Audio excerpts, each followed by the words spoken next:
मेरा शौहर जब भी मेरे पास आता, मेरी नंद को बेहोशी का दौरा पड़ जाता। ये अजीब इत्तेफाक था। मैं हैरान थी कि नंद को कैसे पता चल जाता है। अब मुझे शक हो गया। मैं एक दिन अचानक नंद के कमरे में गई और उसे कमरे से बाहर निकाल दिया। मेरी इस हरकत पर मेरी नंद बहुत घबरा गई और मुसलसल दरवाजा पीटने लगी, ऐसे जैसे कमरे के अंदर उसने कोई खजाना छुपा रखा है और मैं उसके खजाने को चोरी कर लूंगी। मैंने नंद की एक न सुनी और कमरे की तलाशी लेने लगी, ये सोचकर कि शायद कोई सिरा मेरे हाथ लग जाए। नंद के इस रवैये का कमरे में तो मुझे कुछ नहीं मिला, लेकिन जैसे ही मैंने गुसल खाने का दरवाजा खोला तो सामने का मंजर देखकर मेरी जान निकल गई। मुस्तकबिल के सुहाने ख्वाब अपनी आंखों में सजाए मैं अजीम की दुल्हन बनकर इस घर में आ गई थी। लेकिन मेरे सारे ख्वाब चकनाचूर होकर रह गए जब अजीम मेरा घूंघट उठाने के बाद मोहब्बत भरी बातों से मेरे कानों में रहे कि अचानक कमरे के बाहर से अजीब सा शोर बुलंद होने लगा। अजीम समेत मैं भी परेशान हो गई। अजीम मुझे कमरे में तन्हा छोड़कर बाहर लॉन्च की तरफ भागे। मैं तो बाहर ना गई। मैं नई नवेली दुल्हन थी, दूसरा यहाँ किसी को नहीं जानती थी सिवाय अपनी सास के। अजीम को भी आज ही मैंने रूबरू देखा था, वरना उनकी तस्वीर ही देखी थी बस अब तक। मैं वहां बैठकर अजीम का इंतजार करने लगी, लेकिन पता चला कि मेरी नंद को बेहोशी का दौरा पड़ा है और अजीम उसे अस्पताल लेकर गए हैं। मैं अजीम का इंतजार करते करते सो गई। फजर के वक्त वो आए और सो गए। सारी रात अस्पताल में गुजारने के बाद उन्हें नींद आ गई। मैंने अजीम से कल वाले वाकये के मुतालिक पूछा तो वो टाल गए। कहने लगे, नौरीन मेरी 30 साला बहन है, उसकी सेहत ठीक नहीं रहती, उसे दौरे पड़ते हैं। अजीम ने कहा तो मुझे नौरीन का दुख हुआ। फिर अगले दिन अजीम नौकरी के सिलसिले में दूसरे शहर चले गए। वहां उनको अभी घर नहीं मिला था, इसलिए मुझे मजबूरन ससुराल में ही रहना था। मैंने घर के कामों में हिस्सा लेना शुरू कर दिया। अरे भाभी, आप क्यों काम करती हैं? मैं कर दूंगी आपके हिस्से का। मुझे किचन में बर्तन धोते हुए मेरी नंद नौरीन ने देखा तो बोली। नौरीन मुझसे 8 साल बड़ी थी। आपी, आप काम करेंगी, लेकिन आप तो बीमार हैं। मैंने नंद से कहा तो उसे गुस्सा आ गया। आपी किसको कहा तुमने? मैं आपी लगती हूँ तुम्हें? तुम मुझे ये जताना चाह रही हो कि मैं उम्र में तुमसे बड़ी हूँ? नौरीन बच्चों की तरह रोने लगी तो मैं परेशान हो गई। मेरी उम्र 22 साल थी और नौरीन की 30 साल। उम्र का फर्क तो था, इसलिए मैंने आप ही कहा तो वो गलत समझी। आप नाराज ना हो, मैंने तो ऐसे ही कह दिया। आपको बुरा लगा तो आइंदा नहीं कहूंगी। मैंने बात संभालते हुए कहा। अच्छा, फिर आज से हम दोनों दोस्त हैं। वो एकदम खुश हो गई। फिर नौरीन मेरी दोस्त बन गई। मेरे सामने ऐसी हरकत जैसे मुझसे छोटी हो। मुझे समझ आ गई कि नौरीन की उम्र तो ज्यादा थी, मगर उसका जहन लड़कपन से आगे नहीं बढ़ सका। इसकी क्या वजह थी मुझे समझ नहीं आ रहा था। शायद ये इंसानी नफ्सियात का मसला था। फिर हफ्ते के आखिर में अजीम आ गए। इतवार की छुट्टी पर मैं उन्हें देखकर खिल उठी। मैं खूब तैयार हुई और घर के किसी काम को हाथ नहीं लगाया। अजीम ने बताया कि वो सिर्फ एक दिन के लिए आए हैं। आज हफ्ता था और कल इतवार। इतवार की शाम को अजीम ने वापस जाना था। अजीम शाम से लेकर रात के खाने तक लॉन्च में अपनी माँ के साथ बैठे रहे। चाय भी वहां पी और फिर रात का खाना सबने मिलकर खाया। मैं खाने के बाद कमरे में आ गई और अजीम का इंतजार करने लगी। अजीम खाने के बाद चहलकदमी पर चले गए। फिर आधे घंटे बाद वापस आए और मेरे कमरे में आए। मैंने उन्हें देखकर निगाहें झुका ली। वो मेरे करीब आकर बैठ गए और मुझसे बातें करने लगे। मेरे हुस्न की तारीफ करने लगे। जानती हो मेहरू, जब मैंने तुम्हें पहली मर्तबा देखा था तो मुझे तुमसे पहली नजर में ही मोहब्बत हो गई थी। अजीम ने मेरे हाथों में लाल रंग की चूड़ियां पहनाते हुए कहा, जो वो मेरे लिए लाए थे आज। मैं बहुत खुश हुई। हम बातें कर रहे थे कि फिर से बाहर से वैसा ही शोर बुलंद हुआ। इस बार अजीम के पीछे मैं भी बाहर भागी, क्योंकि अब मेरी झिझक खत्म हो गई थी। घर वालों के साथ हफ्ता गुजारने के बाद मैंने देखा सब नौरीन के कमरे के गिर्द जमा हैं। हम अंदर दाखिल हुए तो नौरीन बेहोश पड़ी थी नीचे फर्श में। अजीम ने उसे उठाया और फौरन डॉक्टर के पास ले गए। मैं नौरीन के लिए परेशान भी थी और अजीम के इस तरह जाने से उदास भी, मगर फिर भी नौरीन के लिए दुआ करने लगी, क्योंकि इस हफ्ते में उसने मेरा बहुत ख्याल रखा था। मेरी बाकी जेठानी और देवरानी के मुकाबले में वो हर काम में मेरा हाथ बटाती थी। इस बार अजीम से पहले वापस आ गए, लेकिन वो नौरीन के सिरहाने ही बैठे रहे। फिर सुबह की नमाज पढ़कर सो गए। मैं उदास हो गई थी। अजीम दोपहर में जागे और फिर बोले कि अब उनके बस का वक्त हो गया है, उन्हें जाना है। ये कहकर वो फिर से दूसरे शहर चले गए। यानी फिर से एक हफ्ता मुझे अजीम के बगैर रहना था। ये सोचकर ही मुझे रोना आ रहा था। फिर सारा हफ्ता ऐसे ही गुजर गया। इस सारे अरसे में नंद को दौरा नहीं पड़ा। अब मुझे कुछ अजीब सा महसूस होने लगा था। मेरी सास का रवैया नौरीन के साथ ऐसा था जैसे नौरीन उनके लिए कोई अजनबी हो। जब से मैं आई थी, मैंने अपनी सास और नौरीन को बात करते नहीं देखा था। यहाँ तक कि जब नौरीन बेहोश हुई तो सास उसके करीब भी नहीं आई। मेरी देवरानी और जेठानी भी नौरीन से बात नहीं करती थी, जैसे सब उससे नफरत करते हों। नौरीन भी सिर्फ मेरे साथ ही अच्छी थी और घर में किसी से बात नहीं करती। सिर्फ अजीम उसके लिए फिक्रमंद होते। अगले हफ्ते अजीम फिर आ गए और वही हुआ जो पहले हुआ था। जैसे ही कमरा बंद किया तो नौरीन बेहोश हो गई। अब तो मुझे दाल में कुछ काला लगने लगा था। मुझे महसूस हुआ कि नौरीन जानबूझकर ऐसा करती है, मगर क्यों? अब मुझे इस क्यों का जवाब तलाश करना था। मैंने एक तरकीब सोची। अजीम अगली सुबह चले गए तो मैंने उनके जाने की खबर किसी को नहीं दी। घर वालों से कह दिया कि अजीम सो रहे हैं, उनकी तबीयत ठीक नहीं है। ये सुनकर मैंने देखा कि नौरीन किसी गहरी सोच में चली गई। फिर शाम को नौरीन उदास बैठी रही, बार बार मेरे कमरे के सामने बहाने बहाने चक्कर लगाने लगी। भाभी, अजीम जाग गए?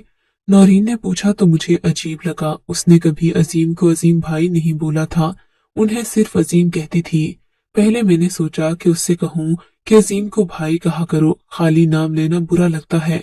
फिर मुझे याद आया कि जब मैंने उसे आप ही कहा था तो वो कैसे रोने लगी। मैं कुछ न बोली। जैसे ही रात हुई तो मैंने नौकरानी को अपने कपड़े पहना दिए और खुद अजीम के कपड़े पहन लिए। कमरे को कुंडी लगा दी। सब घर वाले सोने चले गए। मैंने नौकरानी को मोटी रकम दी थी इस ड्रामे के लिए। थोड़ी देर बाद मुझे महसूस हुआ कि कोई हमें देख रहा है, मगर कहाँ से? मुझे महसूस हुआ कि कमरे की दीवार, जो कि नौरीन के कमरे की दीवार से मिली हुई थी, वहाँ कोई पेंटिंग लगी हुई थी। मुझे महसूस हुआ कि इस पेंटिंग में कोई हरकत हुई है। मुझे समझ नहीं आई, ऐसा लगा वहाँ कोई चिपकली थी। मेरे जहन में झमाका हुआ। मैं फौरन नौरीन के कमरे की जानिब भागी। मैंने नौरीन को हाथ से खींचकर उसके कमरे से बाहर निकाला और उसके कमरे की तलाशी लेने लगी। नौरीन बुरे तरीके से दरवाजा पीटने लगी, मगर मैंने नौरीन की एक बात न सुनी। कमरे में मुझे कुछ नहीं मिला, लेकिन जैसे ही मैंने गुसल खाने का दरवाजा खोला तो मेरी जान निकल गई, क्योंकि वहां उसे पेंटिंग की पुश्त दिखाई जो मेरे कमरे की दीवार में आवीजा थी। मैंने पेंटिंग की पुश्त को सरकाया तो मुझे वहां से मेरा कमरा वाज़ेह तौर पर नजर आने लगा। मेरा गुस्से से बुरा हाल हो गया। यानी नौरीन मुझे और अजीम को छुप छुप कर यहाँ से देखती है। मैंने दरवाजा खोल दिया और नौरीन को एक जोरदार थप्पड़ मारा। शर्म आनी चाहिए तुम्हें, अपने भाई और भाभी के कमरे में इस तरह चोरी छुपे झांकते हुए। मैंने गुस्से से कहा, भाभी मेरी बात सुने प्लीज, 1 मिनट। नौरीन ने मुझे अपने कमरे के अंदर किया और कुंडी लगा दी। मैं अभी अजीम को फोन करके सब बताती हूँ। मैंने फौरन अजीम का नंबर मिलाना शुरू किया तो नौरीन ने मेरे हाथ से फोन छीन लिया। तुम पहले मेरी बात सुन लो, अजीम से कुछ मत कहना, वरना वो मुझे घर से निकाल देंगे। नौरीन रोने लगी। अच्छा है कि तुम्हें घर से निकाल दे, तुम इसी लायक हो, शर्म आनी चाहिए तुम्हें। मैंने गुस्से से कहा। मेरा दिमाग फटने को आ रहा था। कोई बहन ऐसी गिरी हुई हरकत कैसे कर सकती है? मैं अभी जाकर तुम्हारी माँ को सब कुछ बताती हूँ, मैं कहती हुई कमरे से निकल आई। नारीन मेरे पीछे लपकी, मुझे रोकने की कोशिश करने लगी, मगर मेरा गुस्से से बुरा हाल था। मैं अपनी सास को उनकी बेटी की असलियत बताना चाहती थी। मैंने सास के कमरे का दरवाजा खोला तो वो रात के अस्कार खत्म करके सोने की तैयारी में थी।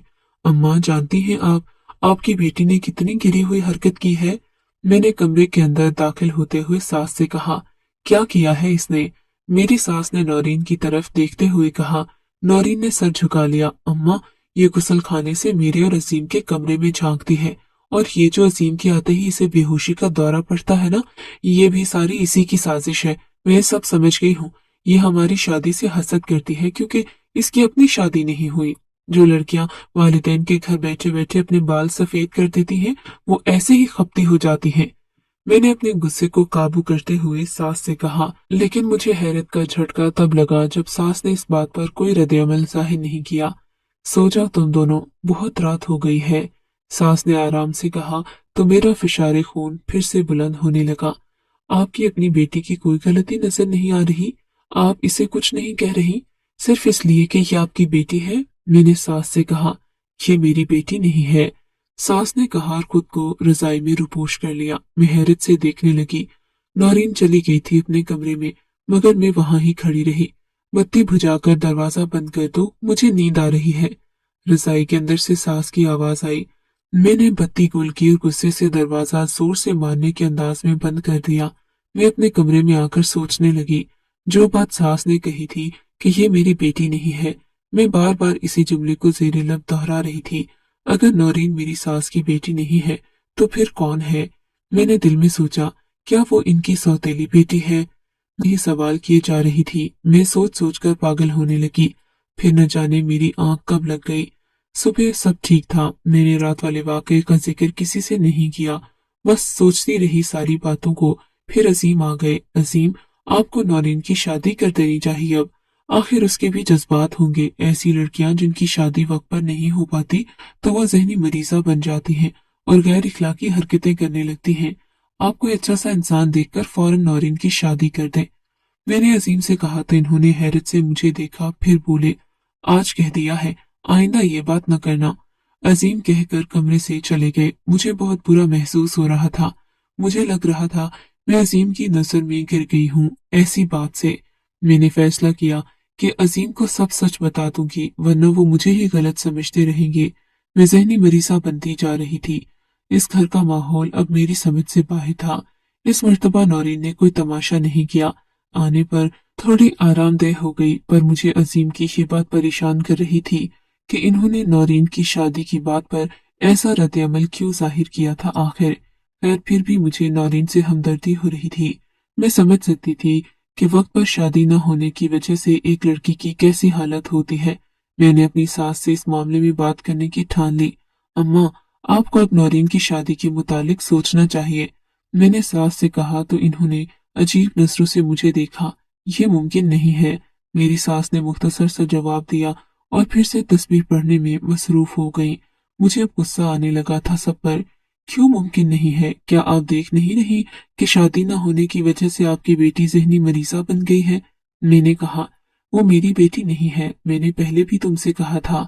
सास ने आराम से कहा, लेकिन मैंने तो यही सुना है कि वो आपकी बेटी है। मैंने कहा, वो मेरी बेटी जैसी है, मैंने उसे बचपन से पाला है। मेरी सास के इस इंकिशाफ पर मैं हैरान हो गई। फिर किसकी बेटी है नौरीन? मैंने पूछा। मुझसे ज्यादा सवालात न करो, मुझे अस्कार करने दो, मेरी सास ने कहा। मैं कमरे में वापस आ गई। अगले हफ्ते अजीम ने कहा कि उन्हें घर मिल गया है और वो मुझे साथ लेने आए हैं। यह सुनकर मैं खुश हो गई, मगर मेरी खुशी उस वक्त परेशानी में बदल गई जब अजीम ने नौरीन से कहा कि अपना सामान बांधे, वो भी हमारे साथ जाएगी। नौरीन ने एक नजर मुझे देखा और अपने कमरे में चली गई और सामान पैक करने लगी। आप ऐसा नहीं कर सकते, आप नौरीन को साथ लेकर नहीं जा सकते, वो मेरा सुकून तबाह कर देगी अपनी हरकतों से, मैंने मज़ाहिमत करते हुए कहा। लेकिन अजीम ने मेरी एक न सुनी और नौरीन को भी साथ ले आए। खैर, मैंने सब्र करने में आफियत जानी और जिंदगी फिर से रवां दवां थी। मगर फिर से नौरीन ने यहाँ आकर बीमारी के ड्रामे शुरू कर दिए। कभी बुखार चढ़ा लेती तो कभी डिप्रेशन। मैं आजिज आ गई थी अब नौरीन से। एक दिन अजीम उसके सरहाने बैठे रहे। मैं रात में बार बार उठकर देख रही थी, लेकिन अजीम उसके सरहाने से उठने को तैयार ही नहीं थे। अजीम, आप जानते हैं कि नौरीन आपकी सगी बहन नहीं है। आपकी माँ ने उसे सिर्फ पाला है, इसलिए आप उसके लिए महरम नहीं हैं। मैंने सुबह अजीम से साफ कह दिया। जानता हूँ, अजीम ने मुख्तसर जवाब दिया और ऑफिस चले गए। मेरा सर चकराने लगा। जब अजीम जानते हैं कि नौरीन उनकी बहन नहीं है तो सारी रात उसके सिरहाने क्यों बैठे रहे? मैंने फैसला कर लिया था कि अब नौरीन को अपने घर से चलता कर दूंगी। मैंने कमरे में झांकने वाली बात अजीम को बताने का फैसला कर लिया था। पहले मैंने नहीं बताया क्योंकि मैं समझती थी कि नौरीन अजीम की सगी बहन है, कहीं इनको बुरा न लग जाए। लेकिन अब ये नौरीन मेरे गले की हड्डी बनती जा रही थी। जो ना उगली जा रही थी ना निगली जा रही थी। शाम को अजीम ऑफिस से घर आए तो मैंने उस रात वाला वाकया उनके गोश गुजार कर दिया। वो गुस्से से खड़े हुए नौरीन के पास गए। मैं खुश हो गई कि अब नौरीन से मेरी जान छूट जाएगी। नौरीन, क्या महरू सच कह रही है? क्या तुम हमारी खलवत में झांकती थी? अजीम गुस्से से पागल हो रहे थे। नौरीन कुछ न बोली, बस सर झुकाकर अजीम की बातें सुनती गई। मगर मेरा काम फिर भी न हुआ। अजीम ने उसे घर से नहीं निकाला। फिर कुछ दिन बाद से नौरीन की तबीयत खराब रहने लगी। पहले मुझे लगा वो नाटक कर रही है, लेकिन जब उसने उल्टियां की तो मैं समझ गई कि वाकई इसको हैजा हुआ है। अजीम घर पर नहीं थे। नौरीन की हालत खराब हो गई। मैंने अजीम को फोन किया, वो ऑफिस में थे। उन्हें नौरीन की हालत से आगाह किया तो इन्होंने कहा कि मैं उसे डॉक्टर के पास ले जाऊं। मैं नौरीन को डॉक्टर के पास ले गई, लेकिन डॉक्टर ने कैसा इंकशाफ किया कि मेरे सर पर आसमान आ गिरा जैसे। मैं नौरीन को लेकर घर आ गई।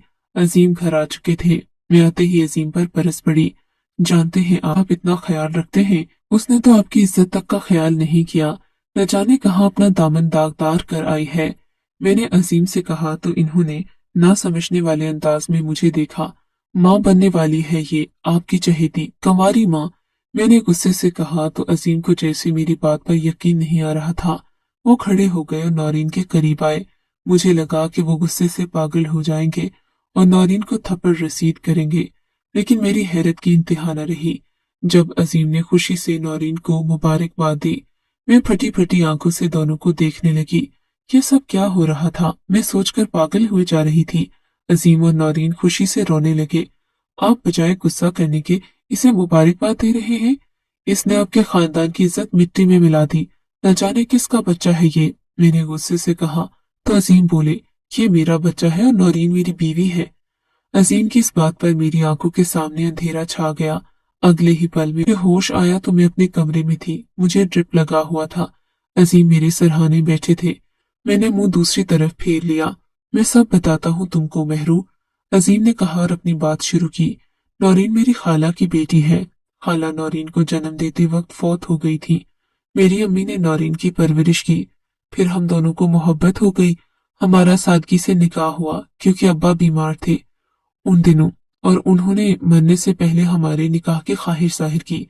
लेकिन 10 साल से नौरीन मां नहीं बन सकी तो वो ज़हनी मरीजा हो गई। उसे आए दिन गशी के दौरे पड़ने लगे। औलाद के हुसूल के लिए मैंने तुमसे शादी की।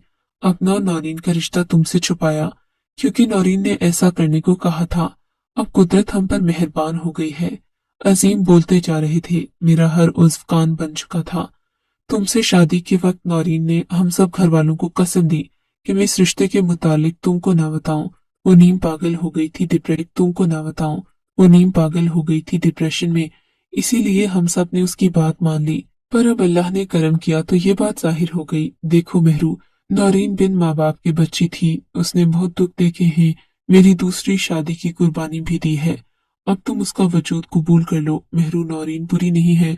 उसने अब तक तुम्हारा कितना ख्याल रखा है। तुम भी इंसानियत दिखाकर उसे कबूल कर लो। अजीम ने आराम से समझाया। फिर नौरीन भी आ गई। महरू, सिर्फ मैं ही नहीं, तुम भी माँ बनने वाली हो। मैं तो बांझ थी 10 साल से, लेकिन अल्लाह मेहरबान हो गया, पर तुमको भी ये नियामत मिलने वाली है अब। नौरीन ने कहा तो मेरा दिल उसी वक्त नर्म हो गया। मैंने नौरीन को कबूल कर लिया और इसी को अल्लाह की रजा समझा। सच कहा था अजीम ने। नौरीन ने वाकई बहुत दुख देखे थे और आजमाइशें झेली थी, लेकिन अब गम के काले बादल छट चुके थे। 10 साल के तवील इंतजार के बाद नौरीन को औलाद की खुशी मिल गई। जब रब नौर मेहरबान हो गया था तो मेरी क्या मजाल थी उसके साथ बुरा करती। आज हम अपने बच्चों समेत अपने घर में खुशगवार जिंदगी गुजार रहे हैं। अपने शौहर की नाजायज महबूबाएं बर्दाश्त करने से बेहतर है कि औरतें जायज बीवी का वजूद कबूल कर लें तो एक बेहतरीन इस्लामी मुआशरे की बुनियाद कायम हो।